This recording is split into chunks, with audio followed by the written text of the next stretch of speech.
Dito yan, dito ka na. 7:20 close yan. Yan. Kaya. May regalo pa kami sa sa'yo. Nasa likod mo na, nasa likod mo.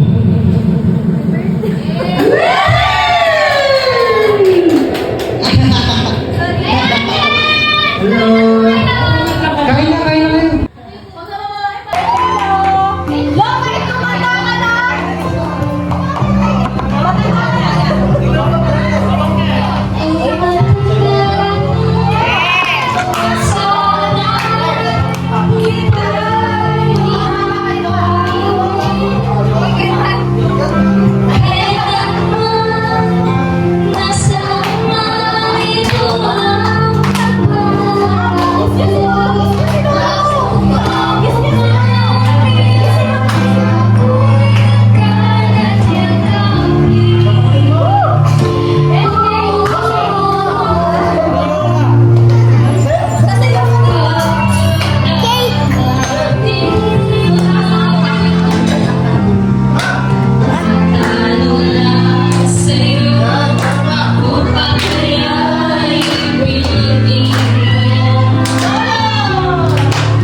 Happy birthday, no?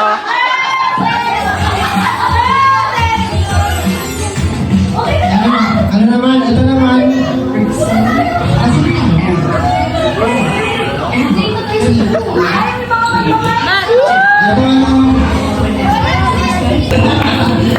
Sure kasi siya to. Ayun, grabe!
ayun. Akalain mo yun. Hindi ko akalain na halos buo ang pamilya ko nandito ngayon. Kasi akala ko po, kami lang mga kasama sa luna. Hindi kasi ako sanay na kumakain ng mga kulang. Ayan na. Hala. Sabi ko pa nga kay mama, yung kakainin ko, pwede ba maluti na lang para ibigay mo sa mga apo ko. Ah. Kasi nga, talaga ako sanay kumain ng lolo. Pero pa ma'am, salamat po sa umuli. Tingnan mo na sa aking mga kabayaw. Oscar, ang aking kapatid Imelda, kapatid ko si Tonel, pinsan ko si Mayo.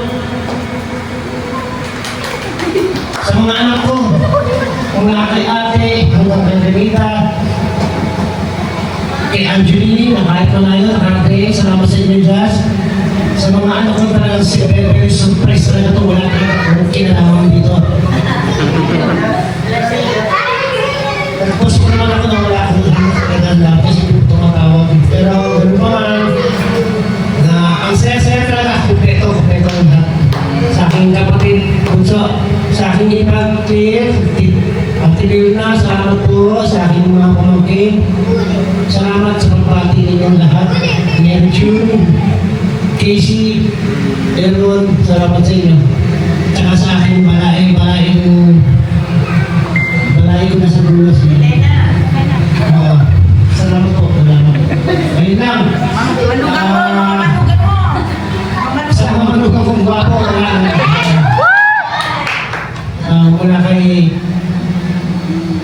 mula si Mike eh. Mula kay Mike, kay Wilfred Loy, salamat sa inyo. Kay Maui, salamat sa inyo. Kay Erika, salamat. Salamat sa inyo lahat. Salamat sa lahat. Sinurpresa niyo ako. Hindi ko makakalimutan. Ganito pa yung tumatapak sa Siseta Anglos Center na pala. Kasi kahapon may train pa lang po. Ganito pala yun, parang nalulog kasi nakita ko kayo naman. Ayun mga po, maraming salamat. Happy birthday sa iyo, kuya. Yung kuya namin na namin sa iyo. Kung mo sa pagkakaan kanina, nakita pa kami naman ng asawang anak doon. Sabi ko naman, kuya, pasensya, walang handa. Yung pala, dito pala. Tumakali kita tayo. Palulong din lang. Salamat ulit, salamat. Maraming salamat. Happy birthday sa ating kuya.